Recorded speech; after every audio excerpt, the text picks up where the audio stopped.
আসসালামু আলাইকুম। এইমাত্র পাওয়া সংবাদ, পাবজি ফ্রি ফায়ার গেমের লিঙ্ক বন্ধ করল বিটিআরসি। চলুন বিস্তারিত এখন দেখা যাক। আদালতের আদেশ পাওয়ার পর বাংলাদেশে পাবজি ফ্রি ফায়ারের মতো বিপজ্জনক ইন্টারনেট গেমের লিঙ্ক বন্ধ করে দিয়েছে টেলিযোগাযোগ নিয়ন্ত্রণ সংস্থা বিটিআরসি।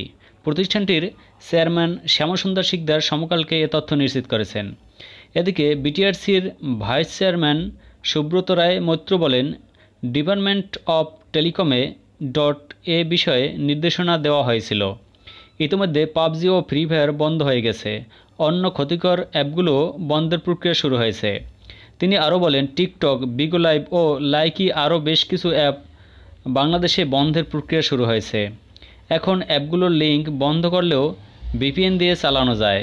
এসব বন্ধ করার মতো সক্ষমতা আমাদের নেই। অ্যাপগুলোর কর্তৃপক্ষের কাছে চিঠি দিয়েও আমরা বাংলাদেশে সেগুলো বন্ধের অনুরোধ জানাবো। বিটিআরসি-এর একজন কর্মকর্তা জানিয়েছেন, আগে কোনো অ্যাপ বা ওয়েবসাইট বন্ধ করতে হলে ইন্টারনেট গেটওয়ে, ব্রডব্যান্ড ও মোবাইল অপারেটরের নির্দেশনা দিতে হতো। এখন ডিপার্টমেন্ট অব টেলিকম নিজেই এ কাজ করতে পারে।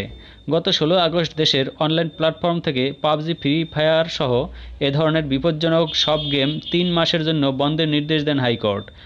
এসব অনলাইন গেম ও টিকটক, লাইকির মতো ভিডিও স্ট্রিমিং অ্যাপ বন্ধের নির্দেশ কেন দেওয়া হবে না তা জানতে রুল জারি করা হয়।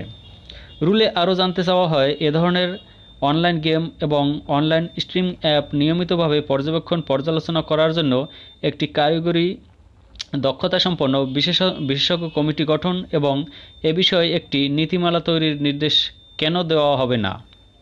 রুলে বিবাদী করা হয় ডাক ও টেলিযোগাযোগ সচিব, বিটিআরসি-এর চেয়ারম্যান, শিক্ষা সচিব, স্বরাষ্ট্র সচিব, আইন সচিব, স্বাস্থ্য সচিব এবং পুলিশের মহাপরিদর্শককে।